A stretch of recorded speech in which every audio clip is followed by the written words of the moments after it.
Pois. Mas é isso. Boa noite, gente. Boa noite a todo mundo. Queria primeiramente agradecer muito a presença de todo mundo que está aqui e pela primeira vez queria agradecer publicamente as pessoas que fizeram parte desse processo e que algumas delas estão aqui hoje aqui no campo, que a gente acabou de fazer uma exibição da versão em vídeo aqui no campo, aqui em Teresina.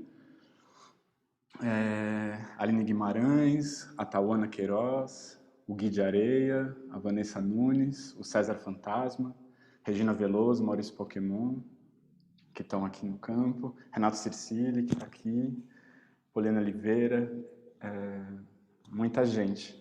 O Juan Francisco, que está em São Luís do Maranhão, mas eu queria muito agradecer todas essas pessoas que sem elas não teria rolado nada disso, foi um processo longo. E agradecer muito, muito, muito, porque acho que esse processo todo começou mesmo porque conheci Natasha e GG. Eu fiz um curso no ano passado pela Lastro, que a Natasha era uma das professoras, e apresentou a Estela do Patrocínio, eu não conhecia, e fiquei muito fascinado pelo tudo que ela falava e tudo que ela trouxe sobre a Estela. E muito, no mesmo momento, eu tinha acabado de ouvir Júlio Zistman,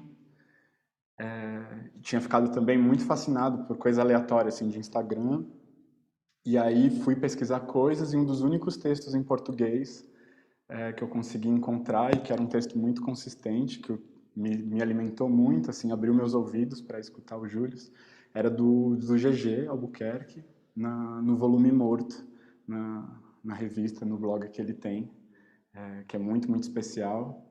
Então foi uma sincronia que aconteceu com essas duas pessoas, e aí a minha relação foi um pouco essa, assim, de muito fascínio com essas duas pessoas, com essas duas sonoridades, assim, que estava muito me rondando, e de alguma maneira, para mim, elas estavam falando ou trazendo, me sugerindo questões muito próximas e eu não entendia direito por quê ou o que era essas questões. E aí estava muito perto da coisa Lei Aldir Blanc, né, da gente conseguindo fazer alguma coisa nesse contexto que a gente está. E aí o que eu propus era esse projeto, porque eu estava... A única coisa que estava me rondando, eu estava completamente rodeado dessas sonoridades de Estela e de Július. O que eu propus como projeto era uma coisa muito simples, que era de tentar escutar uma conversa entre a Estela e o Július. Que conversa seria essa, né? Que sonoridade que isso teria. Enfim, era muito basicamente isso, e aí convidei essas pessoas que eu falei o nome no começo como parceiras, para a gente entender e pesquisar e fazer práticas que poderiam fabular essa conversa possível, né? E a gente se posicionar para escutar essa conversa. E aí o trabalho resultou naquele diário que acabou sendo configurado dentro daquele site, que é o milagresmistério.com. E ele é esse diário que propõe um pouco, é uma maneira de um pouco propor essas práticas que a gente fez durante o processo, e uma brincadeira quase que a última página desse diário é essa captação e essa transmissão dessa conversa entre Estela do Patrocínio e Július. E aí isso foi durante todo esse ano, e aí agora que chega esse momento das coisas tomarem forma, mesmo que gasosas em algum nível, porque a gente trabalhou muito nesse sentido, pensando qual seria a maneira de fazer essa abertura, e aí eu fiquei sonhando muito, da mesma maneira que eu sonhava em escutar essa conversa de Júlio e Estela, para mim eu sonhava em escutar GG e Natasha, assim. E aí fiquei super nervoso com isso, que não sei o quê, falei, bicho, eu vou propor, porque eu não conhecia, né? E aí entrei em contato e queria agradecer demais, demais vocês por toparem, mais do que vocês toparem, pelo envolvimento que vocês tiveram comigo nessas últimas semanas, de empolgação e de botando pilha no trabalho. A Regina, que é produtora, falou uma coisa esses dias muito bonita, que ela acha que a performatividade do trabalho é um encontro. E aí eu achei isso muito bonito, como vocês toparam, e isso está rolando aqui agora, assim. Então, eu queria muito agradecer a presença de vocês e isso. E aí eu queria dizer para todo mundo que está aqui que é uma conversa. A gente fez 2 semanas atrás um primeiro encontro só para a gente se conhecer e falar como poderia ser. Já foi muito especial. E eu acho que é uma conversa mesmo, assim, como se fosse uma roda de conversa aqui, de pós-espetáculo, qualquer coisa assim. Então, todo mundo que está aqui, fique muito à vontade para falar a hora que quiser, perguntar o que quiser, enfim. Da gente quebrar um pouco as formalidades de palestras ou qualquer coisa desse nível, assim. Um pouco isso.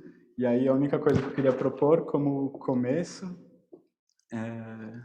para vocês, Natasha e GG, porque eu fiquei nessa coisa, apresenta essas bichas, porque eu acho que tem gente que conhece Natasha, tem gente que conhece GG, como que faz essa coisa. Aí esses dias eu pedi mini bill para eles, aí esse caos de mini bills, porque é sempre muito é muito traiçoeiro, né? Não, sempre uó. É tipo muito difícil. E aí eu ia pedir, na verdade, se vocês toparem, de vocês se apresentarem, também porque eu acho que tem gente que conhece Estela, tem gente que conhece Júlio e não se conhece, como que a gente poderia fazer isso? E aí eu queria propor para vocês uma coisa que é como que vocês podem se apresentar, meio contando como é que foi o primeiro momento que vocês conheceram Natasha, a Estela, e o GG, o Júlio. Muito... não sei onde vocês estavam, sabe assim? Quem mostrou, o que vocês sentiram e como foi isso. Enfim, se for uma boa, mas queria propor isso mais porque eu fiquei muito curioso, porque eu acho que eu não perguntei isso para vocês. E fiquei com vontade de saber também. Você quer começar, Natasha? Pode começar, se quiser. Vai lá. Tá bom. Bem, meu nome é GG, sou GG Albuquerque.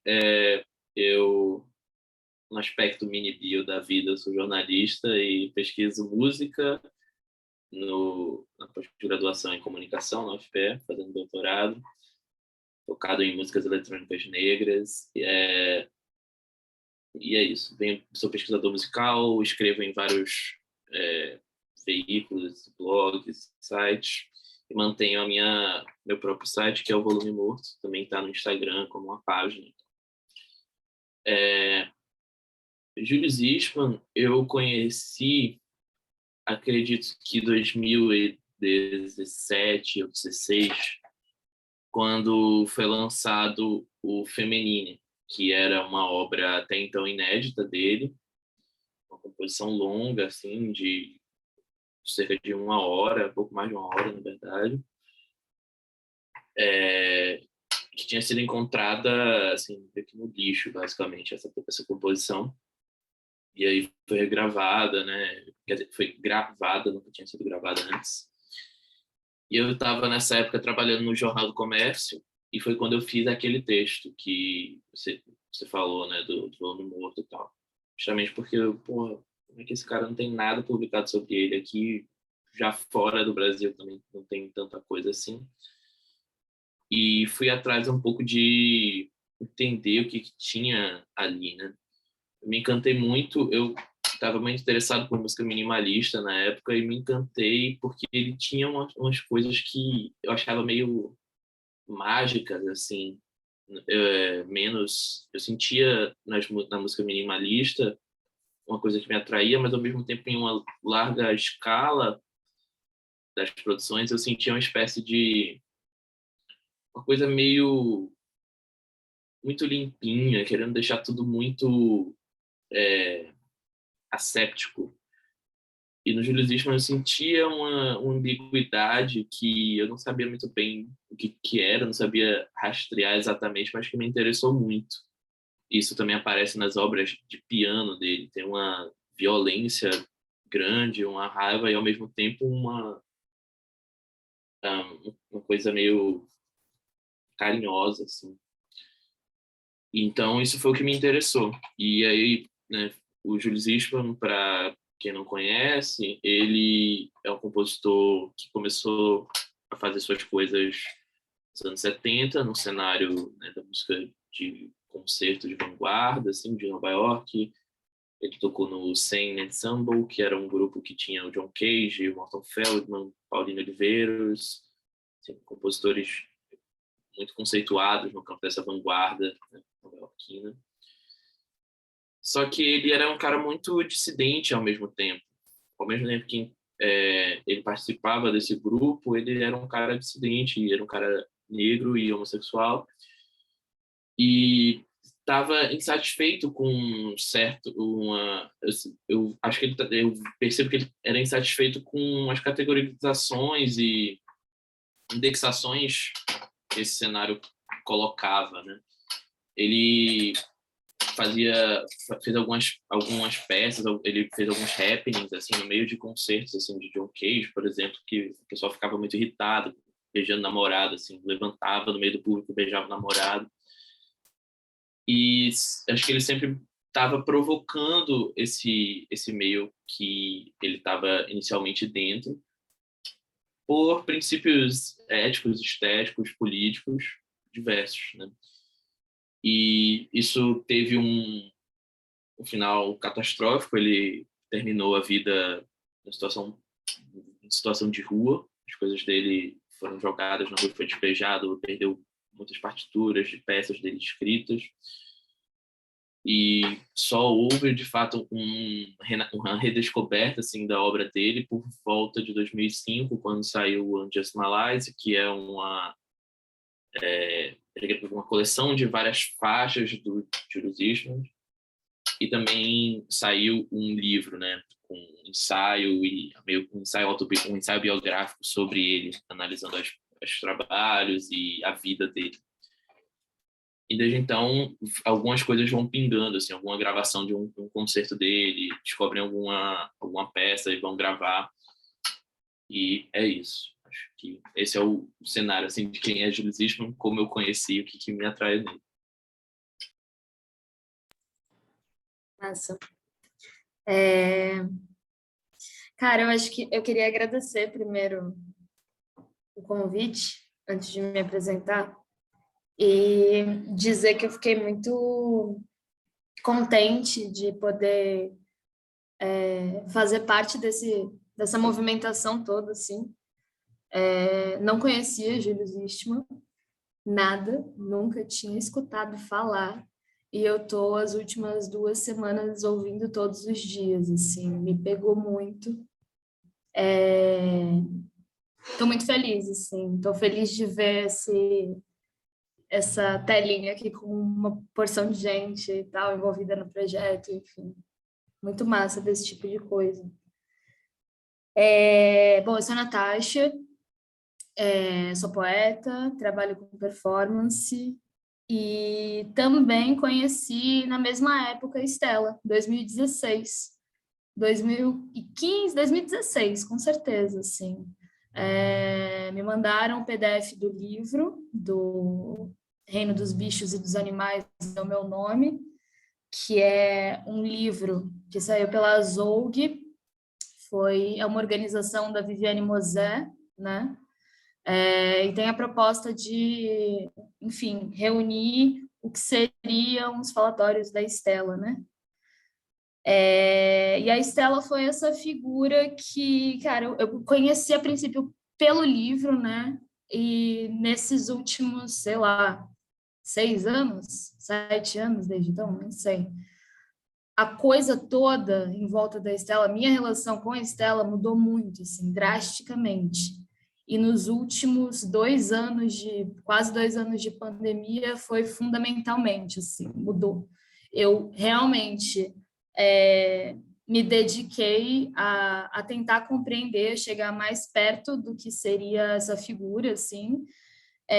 Passei a pandemia até hoje, assim, completamente imersa nisso, assim. Tive trocas absurdas dei alguns cursos sobre escrita criativa e envolvia Estela também.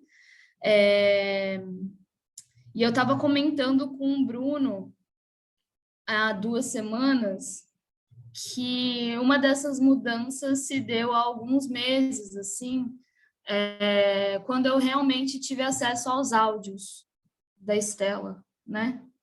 E aí eu percebi que eu nunca conheci de fato. Assim, era outra coisa, assim. É muito nítida a diferença, assim, entre você ter acesso ao livro e ao que está escrito ali, e a proposta de poesia, enfim, e quando você tem acesso aos áudios, né?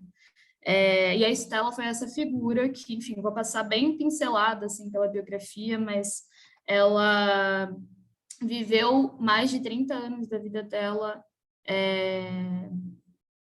na colônia Juliano Moreira, em Jacarepaguá, no Rio de Janeiro. Ela foi sequestrada enquanto ela andava na rua, foi uma mulher negra, enfim, que foi sequestrada na Voluntários da Pátria e aí levada para o hospital psiquiátrico, né? E a gente tem acesso à história da Estela porque, em dado momento, na colônia, houve um processo de humanização, enfim, não sei, foi um processo de tentar trazer, incorporar o estatuto de sujeito a essas pessoas que foram retiradas da vida pública, da vida delas, enfim. E aí esse processo, essa tentativa, se deu também com a implementação de um ateliê de arte lá, né? E aí a Estela circulava por lá. E a gente tem acesso aos áudios porque eles foram gravados, né, pela Carla Gagliardi, e aí a gente tem acesso a esses 4 CDs, né, hoje. Na verdade, a gente não tem acesso ainda, eles ainda estão guardados, mas está em processo de abertura. Depois de anos, esses áudios foram revisitados, e aí culminou no livro do Reino dos Bichos. E aí o que aconteceu comigo foi que, quando eu voltei a revisitar a Estela, eu falei sobretudo do Reino dos Bichos, assim, falei com mais pessoas, enfim, tem uma coisa na Estela, que tem uma capacidade de criação de comunidade, assim, em volta, sabe? Tem algo que puxa, as pessoas se interessam juntas por ela, assim, é muito intenso isso, assim, vai acontecendo vários núcleos, assim, de pessoas que começam a falar sobre ela. E aí aconteceu isso comigo nesses últimos meses, né? Só que quando eu escutei os áudios pela primeira vez, eu precisei ficar quieta, assim, eu precisei ficar na minha, eu precisei ouvir, me recolher e entender o que era aquilo, né?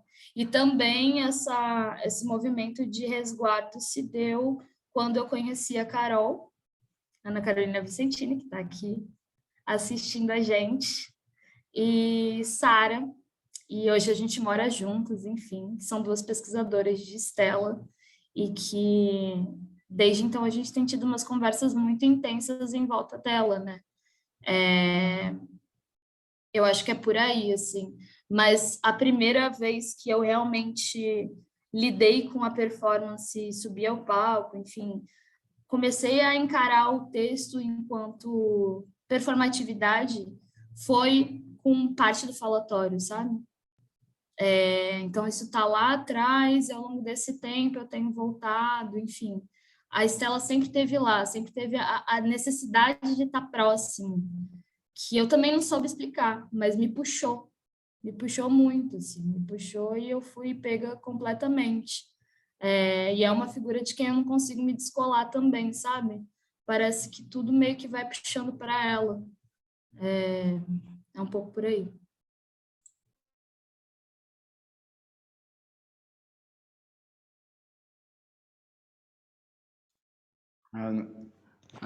Eu não sabia que a Ana Carolina estava aqui. Queria te agradecer também, Ana, porque seu mestrado foi super importante durante o processo também, porque foi abrindo muito, porque assim como a Natasha, meu primeiro contato com a Estela também foi através do livro, né? E aí, lógico, você se encanta com aquilo, com aquelas palavras que parece que você nunca viu aquela gramática sendo construída, assim, né? E aí, com o seu mestrado, foi muito bom de abrir para entender as problemáticas que tinham em torno disso, né? Quase, achei bonita essa imagem, quase de um segundo aprisionamento da Estela em versos, né? E é muito difícil, porque ao mesmo tempo é onde tem acesso às palavras, mas ao mesmo tempo dentro de uma forma super, assim, esquisita, né? E aí eu até fico também, GG, pensando nisso, sabe? Nessas regravações do Július. Porque isso, essas partituras que foram jogadas fora, sabe? Em que condições foram encontradas? Eu sou super leigo de música, assim, nessas questões teóricas, então eu nem sei como é que se lida com esse material para recriar uma peça, sabe? Mesmo o Feminine, que foi a peça que a gente usou durante o processo, uma peça de 1h10, né? E aí, como que se lida com isso, assim? E durante o processo aqui, a maneira que a gente encontrou de talvez lidar com essas sonoridades, eu estava tentando muito fugir de alguma verdade, sabe? Que essa conversa que a gente está tentando imaginar, que essas sonoridades não tivessem esse tom de veracidade, sabe? Ou de documento verídico, assim. Acho que tinha muito mais como um acionamento de imaginação, de tentativa de aproximação, uma tentativa de contato, do que criar um certo tipo de arquivo, né? Longe disso, assim. Enfim. Eu acho mesmo que é uma aproximação impossível, assim, do impossível, essas duas figuras, sabe? Foi muito surpreendente ver Júlio e Estela junto e ouvir ficou, para mim, o que ficou muito, principalmente no vídeo, foi uma relação com o mistério, sabe? Com o segredo da noite, que era aquilo que a gente também tinha conversado há 2 semanas, e eu fiquei pensando sobre isso. A Estela é inalcançável, assim, sabe? Qualquer categorização que a gente tente colocar, é poeta, é profeta, é o quê, assim, sabe? Louca não era, sabe? Isso está dado. Agora, qualquer categorização não é suficiente. E eu acho que são tentativas de estar realmente conversando ou ouvindo agora, né? Ouvindo sobretudo, né? De que maneiras a gente consegue alcançar essa linguagem, porque por que que chama tanta atenção? Por que que pega as pessoas, sabe? Por que que a gente fica tão agarrado na dela? Isso é uma coisa, realmente tem uma força ali que é do campo do inexplicável, é do campo do indizível, é do campo do invisível, sobretudo, assim, sabe? Eu fico pensando muito numa fala do Mateus Aleluia, que eu sempre guardei para mim, porque aquilo é Estela, assim, que ele fala: em tudo toca a mão do invisível. E eu acho que vai para esse lugar, sabe? A gente tem um dado essencial que para a história da Estela, e que eu ficava nessa angústia de sempre que eu for apresentar ela, eu tenho que falar que foi uma mulher que viveu mais de 30 anos, né, tida como louca, que foi retirada da vida pública, que não teve, que morreu como indigente, sabe? Isso tudo são fatos, assim. E desde então se criaram muitas histórias a partir disso, sabe? É uma perpetuação do racismo mesmo, é como a gente opera, saca? Como é que tá operando isso em volta. É uma leitura de Brasil, inclusive, a partir da Estela. Uma leitura de Brasil, isso, sim. E esse resgate, sabe? É sempre uma tensão entre o desejo de estar falando sobre e de trazer à tona, e uma coisa que a Gianni Lima, que é uma curadora maravilhosa, que está fazendo um trabalho em volta da Estela, fala numa live, que é: como é que a gente age quando sabe que a reparação histórica é impossível? não tem como ter reparação histórica, sabe? Estela se foi, assim, saca? E foi uma história deplorável, assim, sabe? Uma história de abuso, uma história de violência. E, paralelo a isso, o que fica da voz dela, sabe? É isso que eu fico tentando lidar com essa dimensão realmente pesada, ao mesmo tempo gasosa, é meio nebulosa, tá ali tudo operando ao mesmo tempo. E, e ela é uma pessoa que, se você se aproxima, entende que tá ali falando sobre, saca, é a filosofia, ela tá falando sobre abuso sexual, ela tá falando sobre Deus, ela tá falando sobre a solidão de uma mulher preta, ela tá falando sobre várias coisas, é um mundo, assim. E aí eu comecei a tratar o falatório como um gênero mesmo, que é dela. Então eu tento escapar da categorização de poeta hoje, fiquei muito tempo chamando de poeta, agora eu tenho algumas ressalvas, mas eu gosto de ver o falatório como um gênero muito bem estruturado, assim. É doido que as aproximações são meio... Essas pessoas são meio laterais, né? Assim, o Julius Eastman pela música que organizaram depois, né? Que estava meio perdida, muitas gravações que não são deles, fotos dele também tem pouquíssimas. E a mesma coisa me parece com a Estela, né? A aproximação é pelo livro, quando ela nem escrita, não estava produzindo escrita, né? Isso eu aprendi com você, né, Natasha? E, ao mesmo tempo, né, tem duas coisas, eu acho, que você falou que eu acho que vale destacar. Primeiro é esse histórico de violência, como ele se torna mercadoria, né? O mercado usa isso como elemento para a narrativa, para vender essas pessoas, né? Para vender uma história de superação, que não é o caso, né? Mas é como isso é manipulado. E sem reparação, né? Porque realmente não dá, não é possível.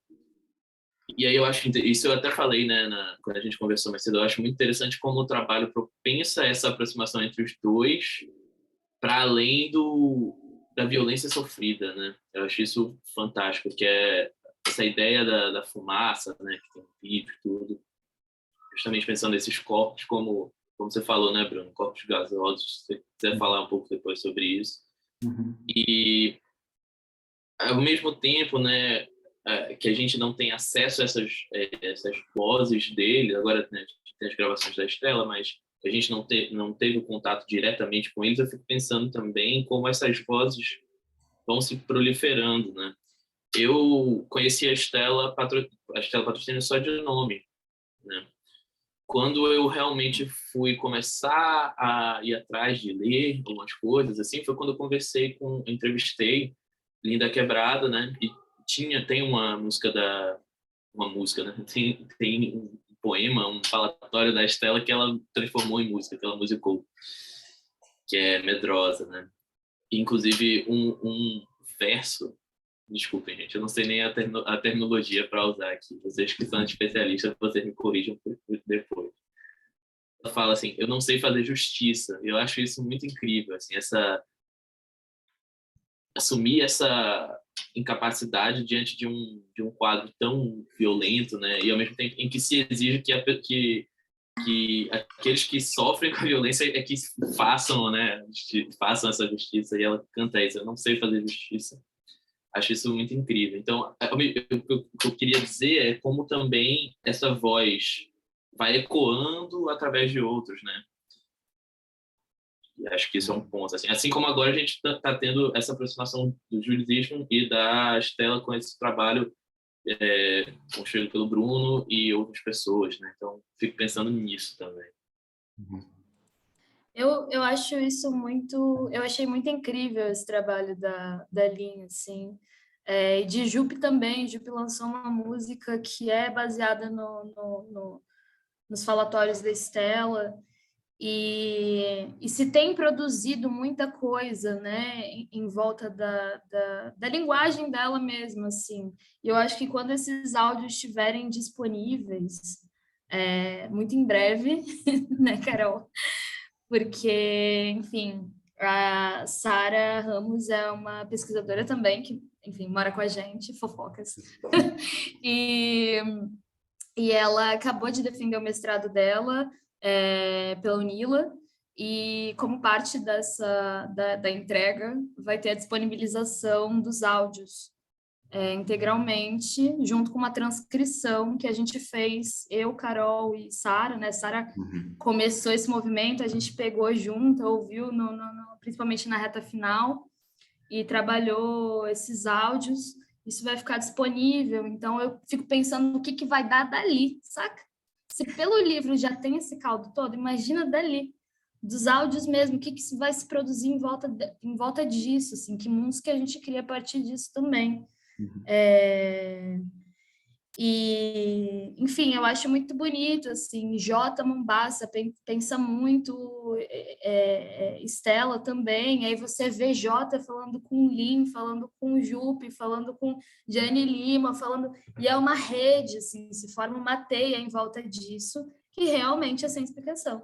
E eu acho que mais do que isso que você falou, GG, de uma produção de ideia de superação a partir da experiência do racismo, a Estela não teve essa possibilidade, eu acho.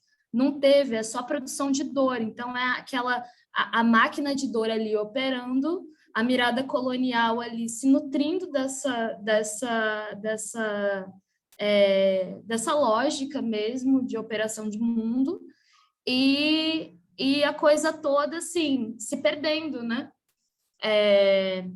E eu achei muito interessante essa aproximação também por isso, assim, do Júlio com a Estela. Eu acho que dá outra dimensão para a coisa. Quando eu fiz uma performance no início da pandemia com a Bianca Chioma, que é uma poeta maravilhosa de São Paulo, uma grande amiga, e a gente tinha essa ideia de não ficar nutrindo a mirada colonial da branquitude, assim, e repetindo imageticamente violências que a Estela tinha sofrido.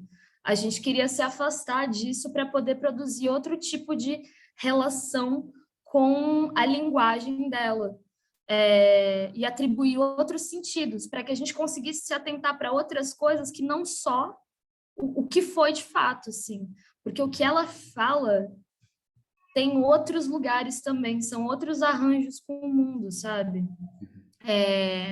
E é uma história de falta, é uma história de, na verdade, retirada, né, o tempo inteiro. E é muito louco porque eu fiquei pensando nessa relação do Júlio, que teve uma entrada, aí você me corrige também, porque você é o especialista, teve uma entrada na música e teve relações, né? Ele tocou com o John Cage, não tocou? Você falou, né? Um outro tipo de relação com a arte especificamente, e foi retirado disso. Então, assim, o que os corpos pretos estão lá, né? Assim, até que ponto? Nada está garantido. Nada está garantido. Na verdade, tudo está perdido, a gente tem o que está perdido, né? E aí, se você tem algum tipo de relação, não é uma garantia, né? E a Estela, em contrapartida, é isso, assim, ela foi colocada como poeta, ela foi colocada como pensadora, ela foi colocada... e aí eu tenho isso também de reverter um estatuto do corpo enlouquecido, né? Do corpo louco, na verdade, e ela fala, né, que adoeceram ela. Ela não ia adoecer sozinha. Isso foi uma coisa que foi feito a ela. Ela foi colocada lá. Ela tem essa consciência de que ela isso foi condicionado a ela. Então, assim, esse estatuto de poeta, em alguma medida, ajuda a combater um estatuto da louca, né? E aí são dois lugares ali se arranjando, mas é uma contradição absurda, porque aí você só considera ela enquanto uma figura, enquanto uma pessoa, a partir da poeta. E ela não teve a oportunidade de se dizer nada, sabe? É muita coisa, assim, é muita coisa. E aí eu fiquei pensando no Júlio nesse lugar, assim, de quem foi retirado, né, da coisa também. Enfim. E o Júlio tem 3 faixas, assim, que são, já pelo título, mostram muita peso, assim. Gay Guerrilla, Evil Nigger e Crazy Nigger. Então, assim, isso tudo tá conectado, né? Ele não coloca esses títulos à toa. Eu fico imaginando como essa Nova York ali nos anos 70 estava recebendo e vai num concerto e ele anuncia que o nome dessa peça aqui para piano é Crazy Nigger. Assim, tocando isso no piano, esse instrumento tão, né, tão romantizado, tão no centro ali da ideia de música, de bom gosto, da música clássica, da música ocidental, produzindo essa dissonância, né, dentro desse campo. Você tem razão, ele era um cara que estava no campo da arte, né, e a Estela não, foi outra relação. Isso é interessante, não tinha pensado nisso. E o Fernando está falando no chat também, mesmo aconteceu com o Bispo do Rosário. Sim. E eu achei muito interessante que essa aproximação se deu justamente nesse... E aí, voltando para o vídeo, né? Esse entardecer para a noite. E aí, fiquei pensando sobre essa operação dos gases no mundo, assim, sabe? Essa coisa sem corpo, mas que, ao mesmo tempo, está ali, se instala, né? E está em toda parte. E que isso tem muito a ver com o Cosmopoéticas do Refúgio, que eu comentei com vocês, né, na nossa última conversa, que é um livro do Denetem Ambona, que saiu pela Cultura e Barbárie, acho que faz 1 ano que saiu. É muito interessante esse livro, eu acho que é muito necessário, assim, que se passe por ele, porque ele vai falar sobre... a relação entre essa cosmopoética, que é uma tentativa de estabelecer lugares para a diáspora negra, fundamentalmente, que partem da fuga. E aí ele não vai falar que a fuga é um lugar, para onde você vai sem ter, sabe? Ela não é passiva, ela é ativa, ela é criativa. Então, ao mesmo tempo que ela está ligada a uma violência, a uma necessidade de sair, porque você foi convocado né, a ser retirado, enfim, por diversas lógicas operando ali, ela é um mecanismo de criação também. E aí ele vai falar que essa cosmopoética, ela nasce nos rituais, ela nasce da poesia, ela nasce da coletividade, ela nasce de vários lugares possíveis. E o que tem a ver com esse vídeo e com a relação entre Estela e Július é que ele vai falar em uma passagem a importância do segredo para que se exista a cosmopoética, né? E aí o segredo, ele vive na noite e ele tem essa função de ser espalhado, né? Tá ali sendo realmente um mecanismo de comunicação muito importante para a fuga, né? E aí esse segredo ele vai agindo na noite. E eu acho que tem essa mais do que essa imagem, tem essa movimentação nesse vídeo que eu sinto, assim, a partir dessa ponte que é feita, sabe? E é uma coisa meio que vai pro lugar do corpo do som, assim. Corpo do som, que corpo que tem o som, sabe? Eu achei fantástico isso no vídeo. No texto, eu gosto do começo, quando fala que essa aparição da nave, paredão sônico luminoso que pousou, silencioso e apagado. Eu acho essa parte muito legal. Só para complementar isso que você fala, Natasha, né, de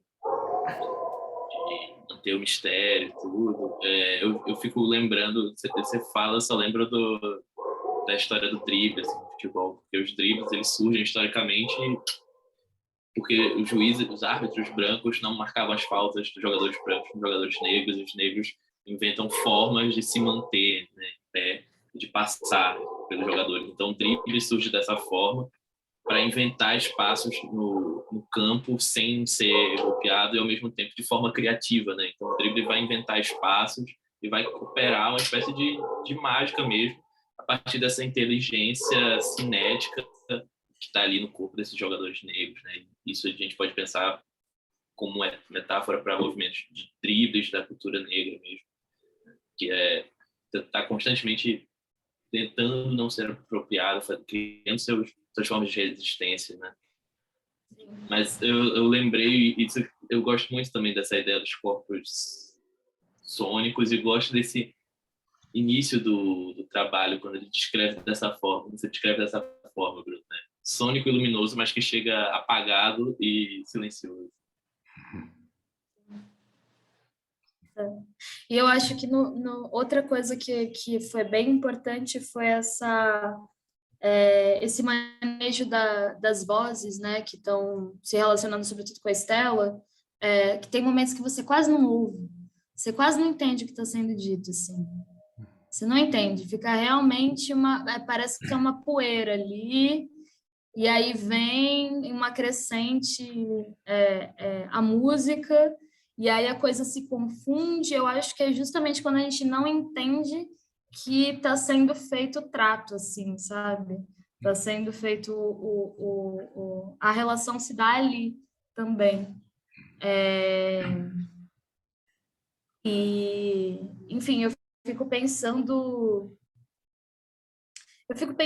nisso, assim, de que a voz, eu estava escutando esses dias o podcast, porque é isso, né? Muita coisa tem sido produzida agora em volta da Estela, ainda bem. E uma delas, agora há pouco, saiu um dossiê na 451, com 3 textos sobre a Estela, e junto o podcast que está Ana Carol, Sara e Bruna Beber falando sobre a Estela, né? E em dado momento se fala disso, assim, a voz ela é deixada de lado muitas vezes, né? Em lugar da palavra escrita. E não necessariamente, a Sara fala isso, né? E não necessariamente é uma coisa que... Eu acho que tem suas dimensões, suas importâncias, e elas se relacionam muitas vezes, né? A voz e a palavra escrita. Mas esse é um momento para se escutar mesmo a Estela, sabe? E aí, nesse lugar, assim, de escutar ela, já que por muito tempo isso não foi possível, a transcrição vem também para quem não pode ouvir, assim, ter um acesso mínimo ao que foi falado, né? E eu acho que são esses mecanismos que vêm, assim, essas ações, vêm esses trabalhos coletivos feitos em volta, assim. E quando eu fui atrás de Július, assim, achei muito pouca coisa. Muito pouca coisa, assim. Era o seu texto em português e outro texto de outra pesquisadora, assim, e o resto só um material em inglês, que, assim, quem não tem acesso não consegue. E sentir essa vontade, assim, de sacar mais da história, sabe? Que não chega. É péssimo, muito pouca coisa. E eu lembro quando eu conheci, tinha até um livro, o livro já estava esgotado, um livro, né, americano, caríssimo, e não tinha o Sci-Hub, que você consegue, né, hackear os arquivos acadêmicos, os negócios acadêmicos. Então, ainda hoje é muito difícil você ter fontes sobre isso. A Fernanda quer falar, ela está tomando minha virtual aqui. Fala, Fernanda. Eu queria que vocês tentassem posicionar, se é possível isso, se eu estou forçando a barra, o Basquiat dentro desse cenário, desses corpos pretos acionados com essas violências também. Porque é mais claro para mim fazer essa relação com Arthur Bispo do Rosário, que era outro corpo preto, e fico pensando no Basquiat nesse cenário aí também. Gostaria de saber se é possível, mesmo que pareça uma forçação de barra, assim, fazer uma correlação nesse cenário. Enfim, e parabéns, eu estou encantada.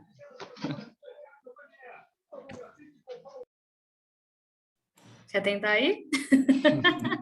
Eu acho que o Basquiat é mais próximo da história do Julius, né? Porque tinha essas conexões todas, né? Tinha conexão com o Andy Warhol, né? E muito diferente desta a história de Estela, me parece muito singular, né? Muito específica mesmo. E acho que tem a ver com isso, pessoas que estavam nesse âmbito, nesse circuito, mas ao mesmo tempo não queriam estar somente acomodados a ele, né? Porque também eles sabiam que estar circulando entre essas pessoas não significava uma posição digna para o trabalho e para a vida delas, né? Então, acho que foram pessoas que levaram aos limites, assim, tanto no campo da arte quanto na própria vida. Acho que foram testar esses limites para justamente mostrar como eles circularem lá nesse ambiente da arte não estava muito longe de dizer que esse ambiente não é racista. Na verdade, ele só chega junto da gente, mas ele nunca nos abrigou, né? Nunca esteve interessado nisso. Então, acho que tem a ver nesse sentido, mas eu também não conheço profundamente a história de Basquiat, né? Conheço de um modo mais geral. Mas faz muito sentido o que você falou, faz muito sentido para mim. Obrigado. Gente, posso aproveitar e fazer uma perguntinha também? Natasha, eu fiquei muito mexido com isso que você falou do choque de repente, ouvir, depois de ter ficado tanto tempo só com o texto escrito. E daí, enfim, você já falou um pouco sobre a diferença da voz e da palavra, mas queria saber, sei lá, queria se você conseguisse falar mais de como foi esse impacto e o que te deu essa sensação de desconhecer, assim, como se você tivesse tendo acesso a um pedaço dela que, pela primeira vez, assim. Oi, Renato. Olha, eu acho que tudo muda, porque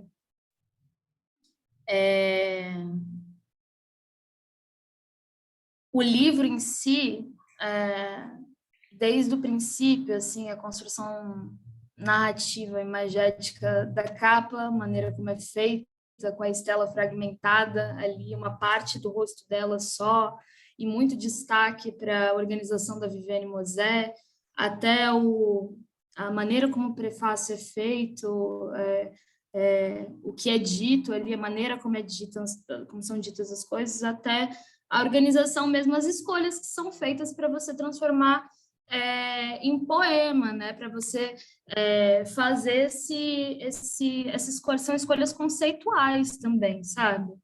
E envolve muito corte, e envolve uma escolha narrativa.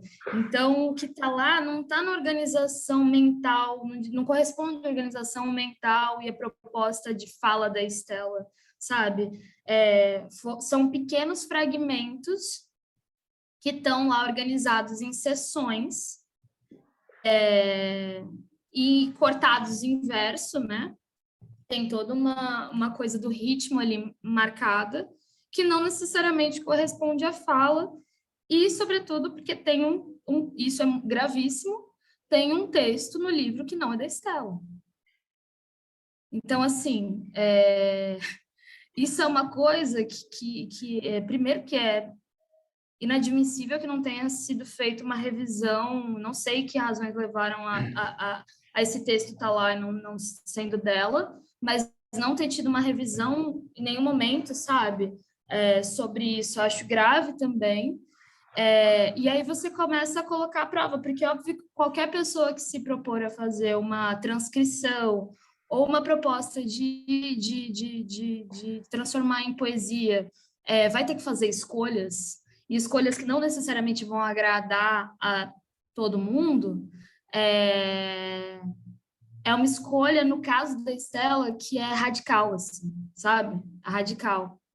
E quando você ouve os áudios, você percebe que é outro tipo de relação com o mundo mesmo, assim, sabe? É uma entrevista mesmo que é feita, ela vai falando ininterruptamente, tem um outro ritmo, então a diferença é bem brusca, assim. Quando você... Tem um trechinho, para quem tiver curiosidade, tem um documentário. Carol, como é que é o nome do documentário? Esqueci. Que está disponível de 16 minutos, que está no YouTube. É o do Márcio de Andrade, né? Estela do Márcio de Patrocínio. Andrade. A mulher que falava coisas. A mulher que falava coisas. Está no YouTube, tem alguns fragmentos dos áudios lá. E aí você tem... A princípio, você consegue ter um acesso a isso, né? Mas muda tudo, porque é uma escolha, sobretudo, conceitual, a estética também, ela é uma escolha de narrativa, ela tem correções gramaticais, sabe? A gente tem muita coisa ali envolvida. E aí, quando você vai para a fala, que é de onde partiu tudo, porque isso é fundamental, não veio da escrita, veio da fala. Aí vem o choque também, sabe? Aí vem o choque. Indução ao erro também do livro, é isso. É isso que rola. Mas é isso, a gente tem acesso, a gente conhece a história da Estela ainda hoje, muito por conta desse livro, né? E aí tem essa discussão sendo feita e muitas provocações. Agora, assim, a gente... É isso, a Estela faria 80 anos esse ano, em janeiro, né?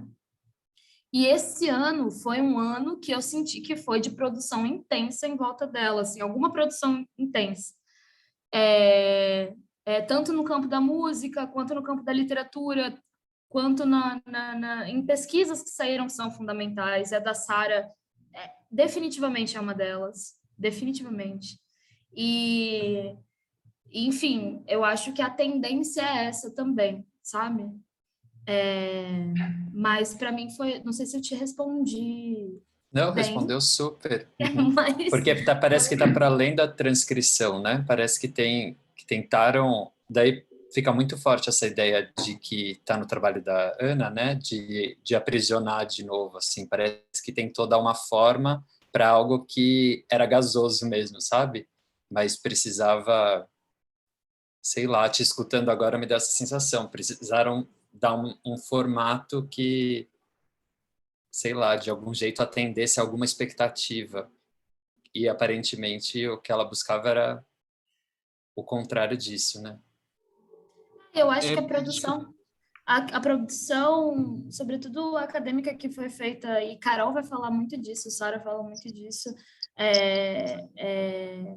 feita a partir dessa... Porque a gente se galga no livro, então o que é feito a partir do livro está sujeito realmente ao erro. Então você vê uma produção acadêmica em volta disso que tá muito, muito...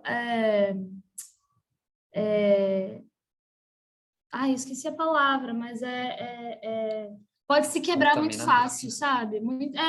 Ela é muito frágil, né? Em alguns lugares. Por que isso? Porque a gente tem essas dificuldades de encontrar documentação, de saber de onde veio, enfim, de ter poucos registros ainda. É muita coisa que está envolvida no meio desse processo, né? Enfim, é isso. Obrigado. Gente, é só uma curiosidade, desculpa me meter assim. Vocês têm notícia do túmulo dela, onde ela está sepultada? Você tem notícia disso? Carol, sabe dizer melhor? Ela morreu como indigente, não tem nada. Nossa. O Júlio também, não, GG? Disseram que ela foi enterrada como indigente e os indigentes eles ficavam numa gaveta por 3 ou 5 anos e depois eles, na falta de alguém para continuar pagando a gaveta ou qualquer lápide, eles realmente cremavam e jogavam o corpo fora, não tem nada. O Júlio também morreu assim e, sei lá, uma semana, dias depois, se deu a notícia de que ele morreu, sabe? Se publicou a notícia, uma nota dizendo que ele morreu. Eu queria fazer uma pergunta também para tu, Natasha. Posso? E Não, vai dar certo. Você falou uma coisa que eu achei interessante, que não foi com essas palavras, mas foi algo nesse sentido de que se tentou meio que reconstruir a humanidade dela por via de, olha, isso aqui que ela faz é uma espécie de arte, olha, ela era tão humana que ela era humana porque ela fazia arte, né? Então, imagina, se ela não tivesse feito os falatórios, ela não era humana, ela seria de fato louca na visão, né, da sociedade. Eu queria te ouvir sobre essa ideia essa atribuição de arte, porque ela às vezes me parece muito traiçoeira e às vezes até uma armadilha mesmo para corpos negros, corpos dissidentes, desviantes, né? Eu perguntei sobre isso para a Lynn também nessa entrevista que eu fiz com ela, que eu comentei, né?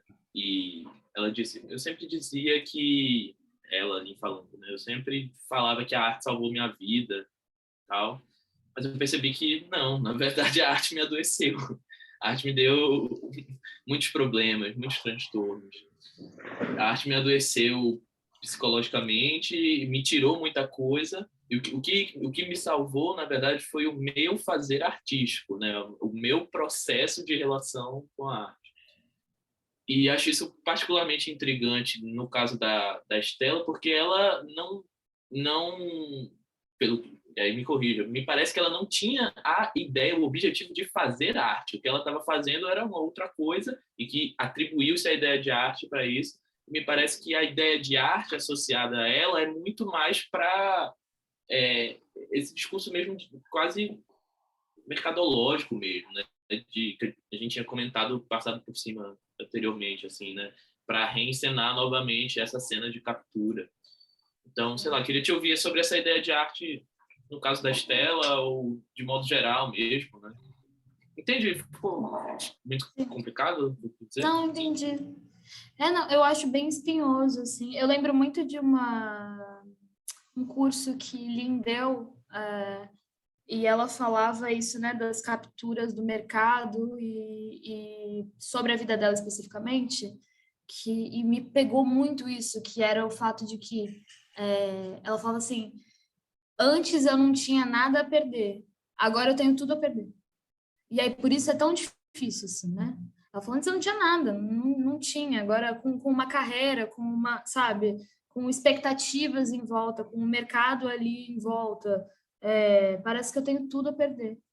E eu acho que tem isso, quando você tem quando tem o fazer artístico ali muito dado, especialmente quando você é um corpo negro, é um corpo dissidente, tem um lugar que eu acho que é isso, assim,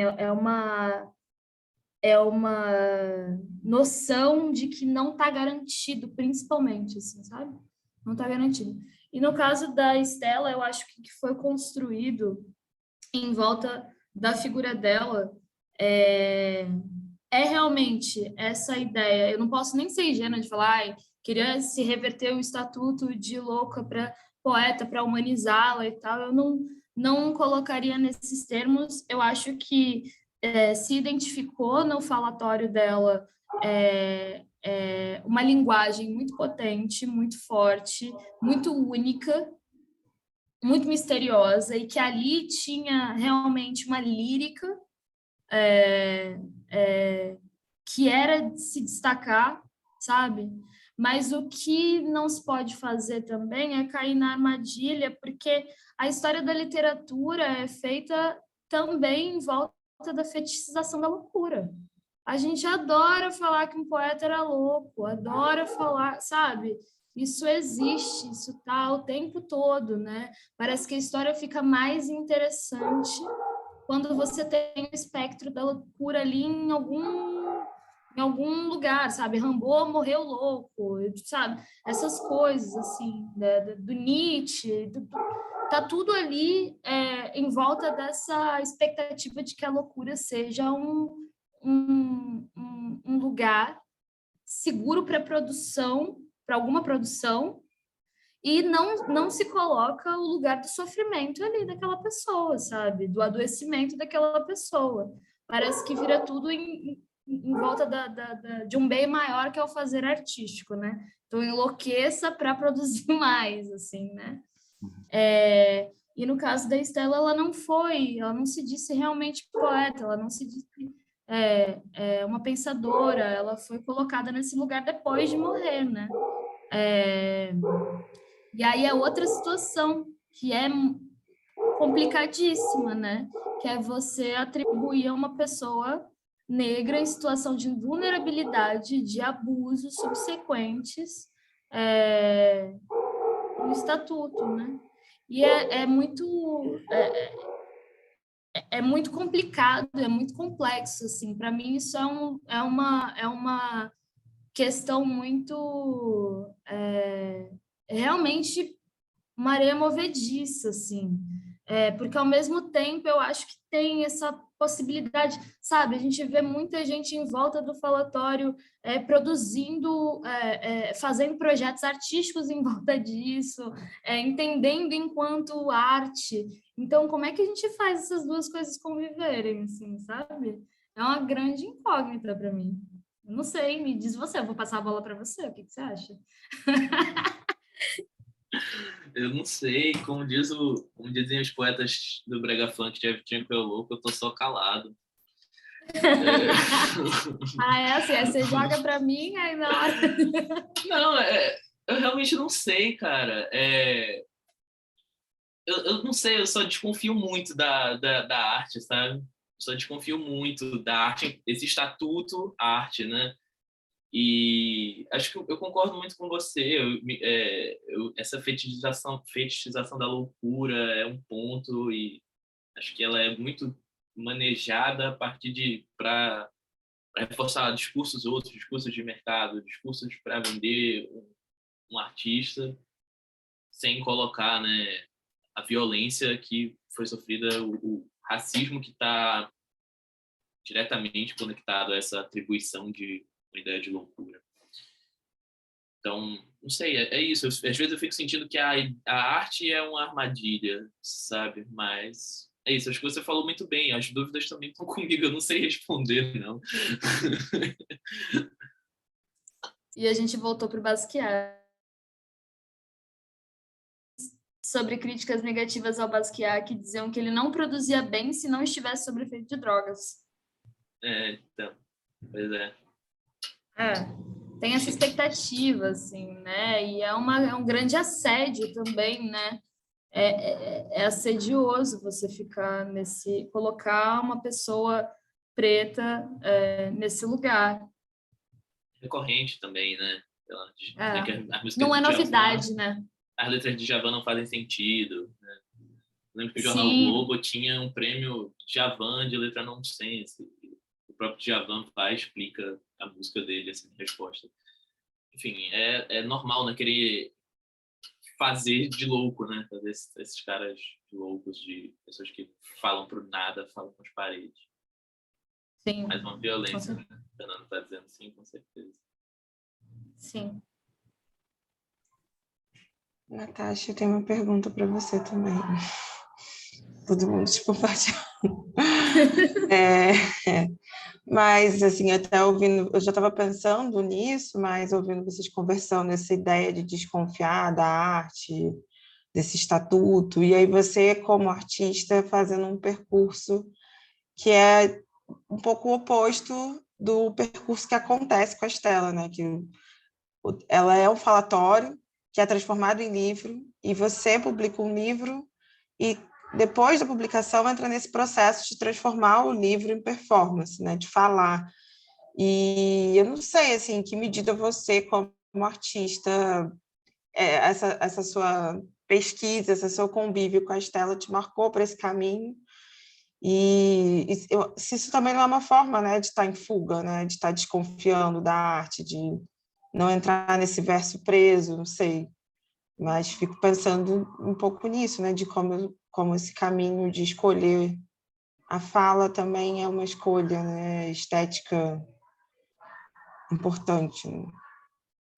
Sim, acho que nesse caso é uma escolha estética, sim. No caso da Estela, não. Acho que é isso, mesmo tendo todas as questões em volta do livro, que eu fui me dar conta realmente ao longo dos anos, eu tive uma urgência muito grande, eu fiquei muito obcecada com ele, no sentido de falar em voz alta. Queria falar em voz alta, ficava o tempo todo ali, falando o texto, assim. Para mim era uma coisa que acontecia por meio da voz mesmo.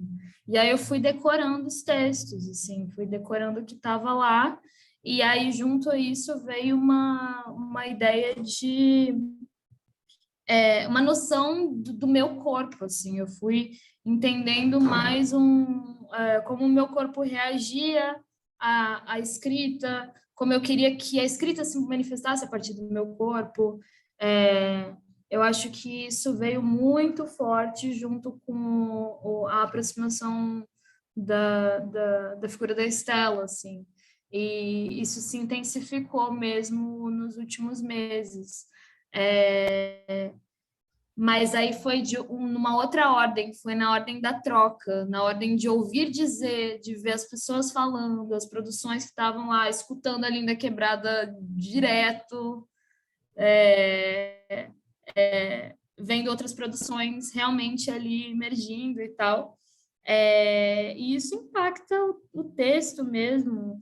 Para mim, hoje, realmente, o livro ele não é uma finalidade, ele é uma plataforma que é importante que a gente reivindique por N motivos, mas que, para mim, eu acho que a coisa se dá com o que você faz a partir do livro também, sabe? Antes do livro, durante o livro e depois do livro. Assim, que rumos que isso pode tomar, porque no meu caso, especificamente, o poema é infinito. Eu fico requentando o texto. Para mim é requentar texto. E aí isso se dá... É isso. O Júlio, eu já estou aqui pensando o que dá para fazer de poema em cima, sabe, do feminino. E aí, eu acho que é nessa chave, assim. É uma busca sem fim, eu acho. E você não sabe muito para onde vai, saca? Eu não sei o que eu estou procurando também, sabe? Acho que é meio isso. Eu só estou fazendo, assim, e a Estela me deu um lugar de realmente...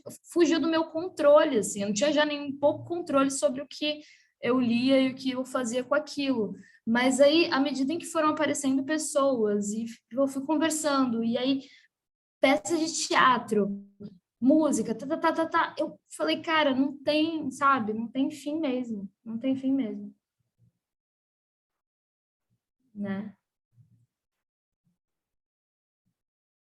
Acho que eu escapei da sua pergunta, mas É o método, né?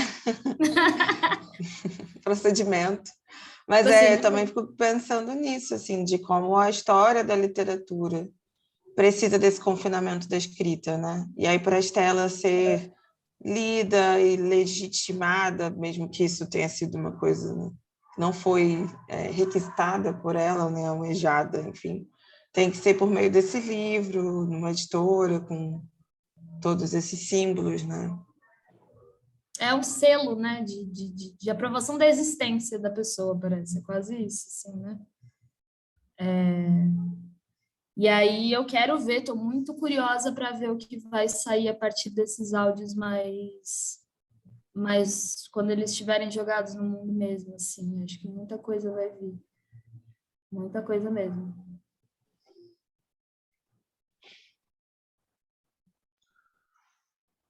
Muita coisa. Tá vindo muita coisa com vocês falando. E aí deu vontade de compartilhar com vocês pensamentos que tive, assim. Nem sei se agora ou se vocês fizeram resgatar coisas durante esse ano que a gente se debruçou tanto nesse trabalho, que não sei o quê. Mas foi essa semana, a gente teve a visita de um paleontólogo aqui no campo, por conta da Paula Pedrosa, que é uma artista que tem residência aqui com a gente. E aí é muito louco como as metodologias arqueológicas são completamente coloniais, né? Na lida com com fósseis, basicamente, com os vestígios do que foi antes, assim, né?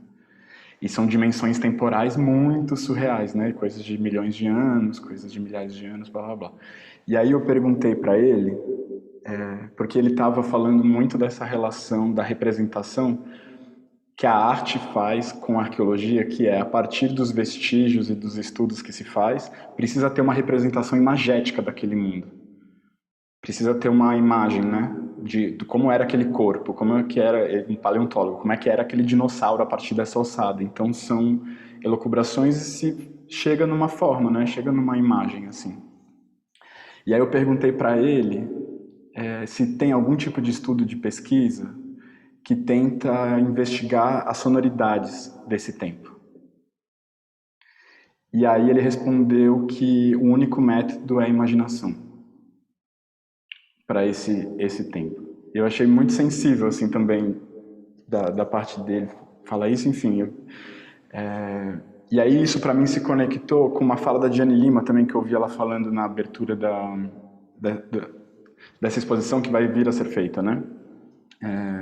E ela fala muito sobre a plasticidade sonora, né? E eu fiquei muito inquieto com isso, assim, de olhar para essas imagens que estão mudas, né? Mas que quase como conseguir tirar a hierarquia da visão e quase escutar o som daquela imagem, né?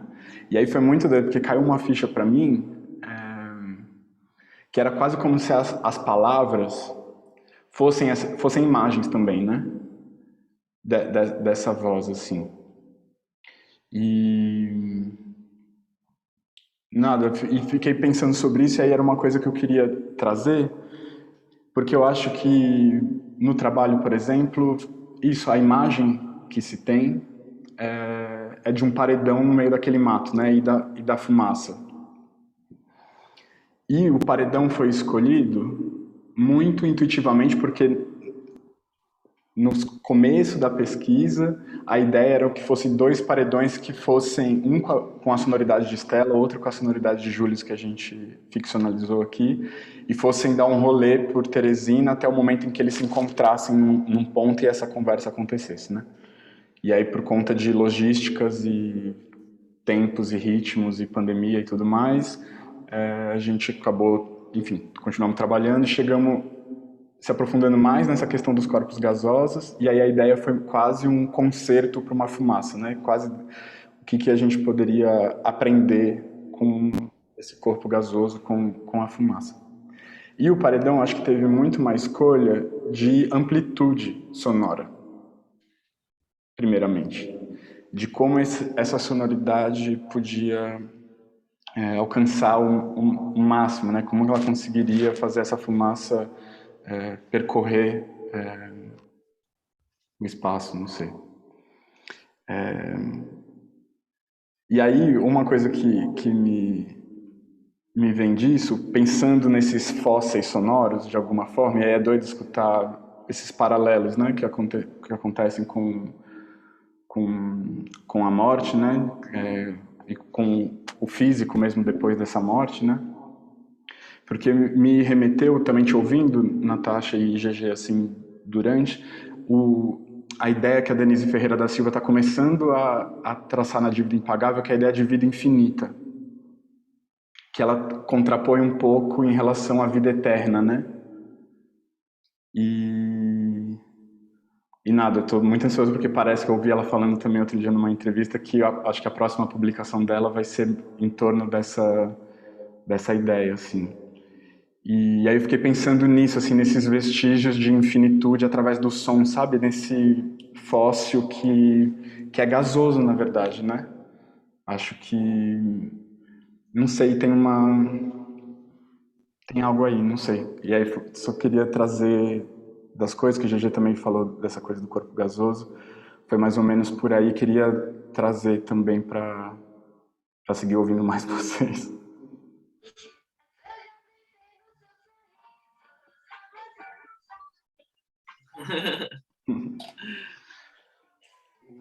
É doido falar isso, porque assim, o som ele é fundamentalmente ar, né?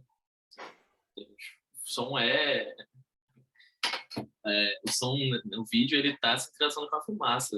A fumaça se transforma em som, interagindo diretamente. O som é a vibração das moléculas de ar.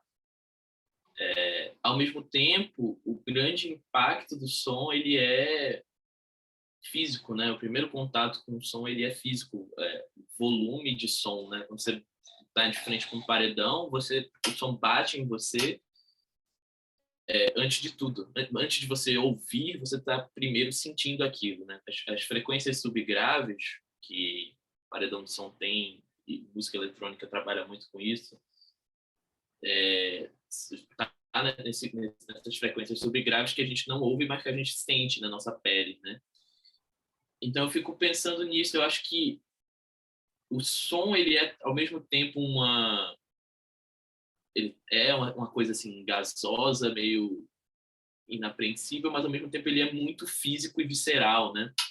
Que vai levar Bob Marley a escrever, né? Que o som quando te bate você não sente dor. Eu não sei, eu acho que o som ele dialoga, ele tá nesse trabalho, eu vejo, né? Eu sinto muito por causa dessa dimensão meio dupla e ambígua de ser algo extremamente tátil, quase, né? Tá ali batendo em você e ao mesmo tempo uma coisa etérea, né? É o paredão de som, mas é também a sutileza de um fagote dentro da composição do Feminine, né? E Feminine, em particular, eu acho que é uma peça que se destaca assim do repertório do Julius Eastman, porque ela é muito, muito longa e parece que ela é contínua, né? Parece que não acaba. Ela está sempre ela é cíclica, né? Ela está sempre em volta de si própria e novos elementos vão surgindo aos poucos. E eu acho que e aí tem essa inclinação para o infinito, de fato, como você coloca, né? Você sente que a música não vai terminar, ela almeja o infinito, ela inventa esse infinito e ela para porque, né, por questões de algum momento a gravação, alguma coisa tem que parar, mas você sente o som te levando para um lugar que não termina, né? Então acho que tem tudo a ver, assim, esse lugar do som. Voltar, vou ter do meu jeito. Uhum. É só botar no outro lado da rua. Deixa eu ver se... Novela! Tu viu? Voltei pra Ana. Eu pensei, bagulho vai perder a novela dela. Não, eu não ia no samba, tá louco. Carol, eu acho que só Você falar? seu áudio tá ligado.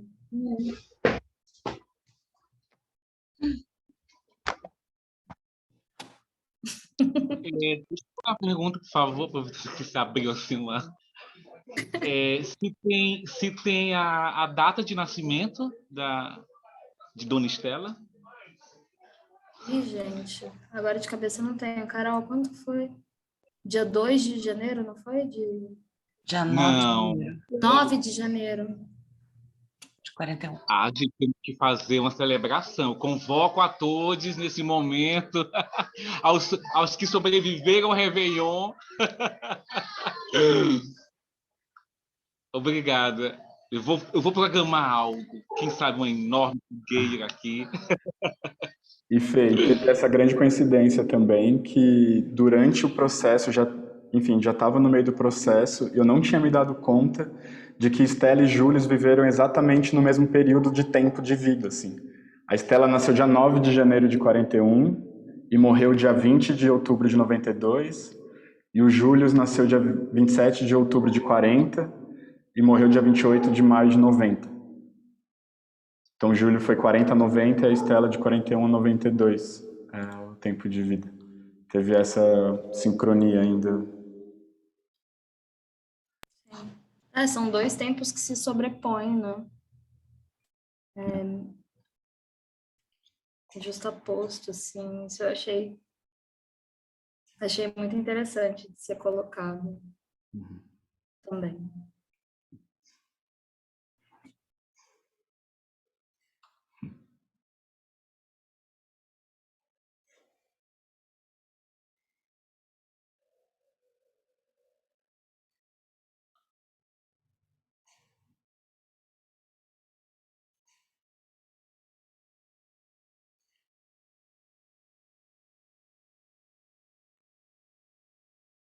Não, só para... É um mini comentário, mas é muito legal pensar que eles estavam vivendo coisas tão diferentes e tão semelhantes em lugares distantes ao mesmo tempo, e que daí em Teresina eles se encontram, sabe? Agora, em 2021, sei lá, acho que tem uma coisa ficcional disso também, desse encontro, que é muito interessante, assim.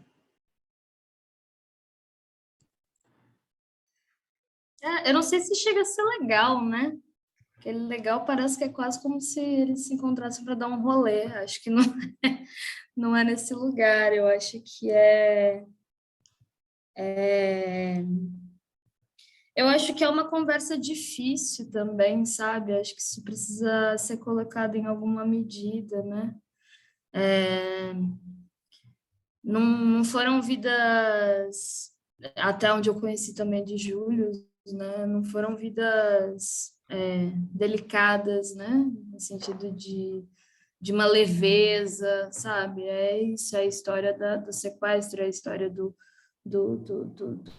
da agressão, é a história do racismo operando, e tentativas de viver para além disso que não foram bem-sucedidas também, né?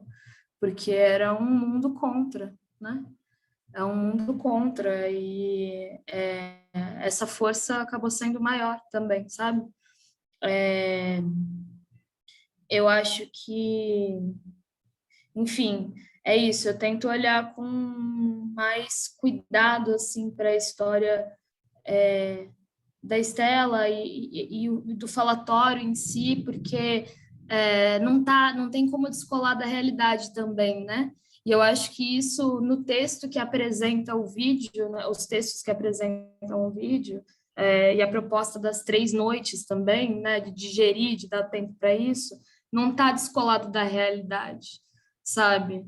Não afasta, não é um gasoso que está ali, que aqui a gente tem um lugar seguro para esse encontro acontecer. Eu acho que esse encontro não acontece num lugar seguro. Não é um lugar maneiro, assim, né? É outro tipo de choque que se dá a partir dessas duas realidades, assim, né? E a Estela, eu acho que ela aparece, né? Essa força do falatório também, em tempos outros, sabe? Eu acho que está ali também uma dimensão importante, né? Que é essa sobreposição de tempo mesmo.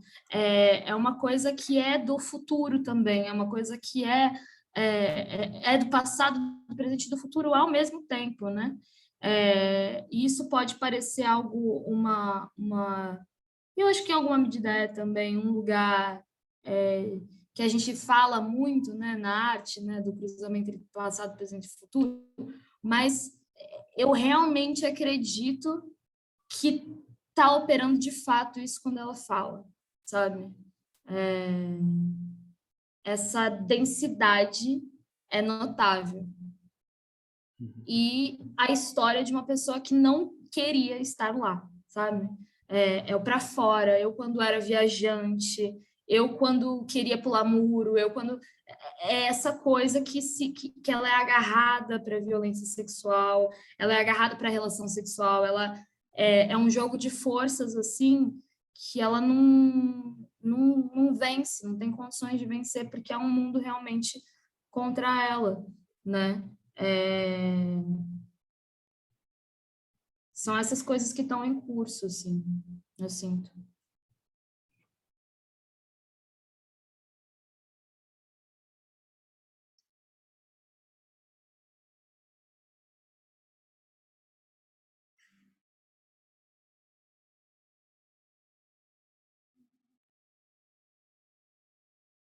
Você ia falar, Fê?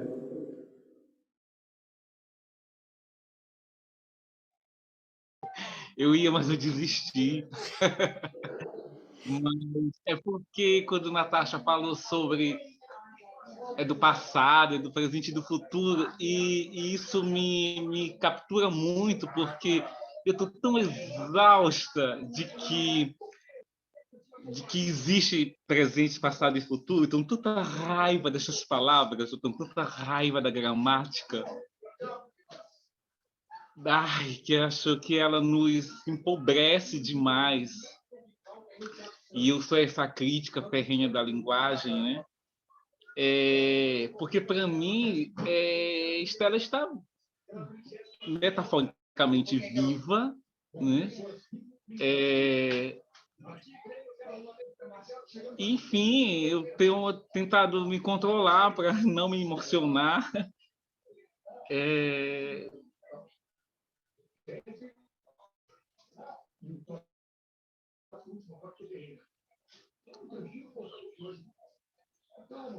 Porque é tão foda o Brasil, sabe? É tão foda. Quer dizer, eu sou de uma geração que conviveu com um programa chamado Balão Mágico. Eu já passei dos 40 anos. Então, nasci no Brasil da ditadura, né? E para mim a ditadura não acabou, para mim a escravidão não acabou, sabe?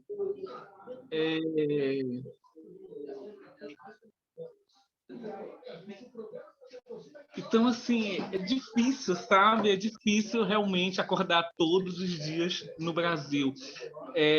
Não é mais fácil em outros lugares. Não acho que se eu fosse a mesma Fernanda que sou e acordasse em um país assim, né? Na Dinamarca, nórdico, ainda seria difícil, né? Eu não sei, tá abrindo feridas, sabe? Renovando feridas, essa conversa. Não está sendo suave, como parece para mim. E aí, quando o GG falou também desse encontro em Teresina, né, dessas vozes, eu ia dizer que Teresina, geograficamente, ela tem esse talento, né? É uma cidade que é um entroncamento rodoviário, é uma metrópole, né? Queira ou não, mas Teresina é uma metrópole, né? No meio do sertão brasileiro. E o campo arte contemporânea é esse lugar que metaforiza também espaços, né, de encontros, né? E eu quero agradecer vocês, sabe? Agradecer a Bruna, agradecer a você, Natasha, que eu não conhecia, estou honrada de te conhecer. O GG também, né? A gente está fazendo do Zoom, né, um espaço de beleza, né, de encontros, de potência. E sei lá, é uma mistura, sabe, de uma raiva tão grande por sermos este país e por achar que muito do que ele é de podre é porque somos assim, esse povo passivo, sabe, esse brasileiro cordial que o Roberto da Mata citou uma vez, né, de buscar. Mas, enfim, eu não queria me prolongar, desculpa. Eu estou feliz por meio que está sendo acordado, sabe? Meio que sendo assim, chacoalhadas, assim. Bicha, veja a Estela, bicha, ouça a Estela. Então, quero agradecer vocês, agradecer ao Campo, ao Bruno. Vou tomar uma água.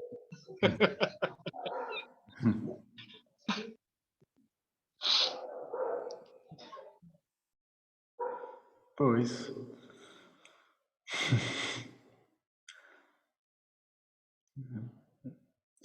Não sei se fico com a sensação de que foi bastante coisa. Eu não sei nem o que falar depois. Exato. Fico com essa sensação também. E não sei se alguém mais quiser, tá aí, mas já queria também aproveitar que a Fernanda começou os agradecimentos, queria agradecer mais uma vez, muito, que a gente não pode fazer nada, né? A gente tem uma sensação de pés e mãos amarradas, e aí, né, uma conversa no Zoom, de repente nos tira essa sensação, né? De repente eu acordo amanhã e começo a escrever no asfalto aqui na minha rua, sabe? O subúrbio de Parnaíba, no Piauí, eu escrevo 100 vezes o nome da Estela no asfalto, sabe? Como aqueles esquizofrênicos que escrevem a nave espacial descerá esta... Ou então eu começo a pichar aqui os muros dos hospitais psiquiátricos. Não sei, mas tem uma coisa movendo em mim, sabe? Agora, uma potência, como se você estivesse riscado a pólvora. E olhe que eu sou um barril de pólvora já. Ai, ai. Vou tomar uma água, gente, e lavar o rosto, porque uma diva chorando nunca veio aqui no Zoom.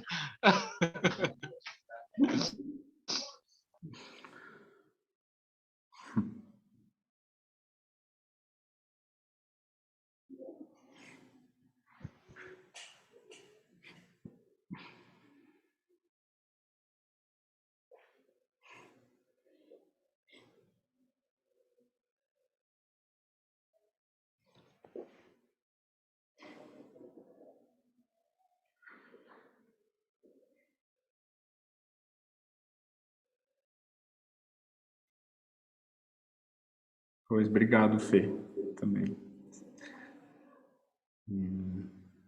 Isso, queria agradecer demais, GG e Natasha. Mesmo, foi muita coisa. Acho que ainda vai ressoar durante muito tempo tudo isso que a gente conversou. E muito obrigado. E muito obrigado a todo mundo que está aqui, pela generosidade da escuta também, de terem vindo.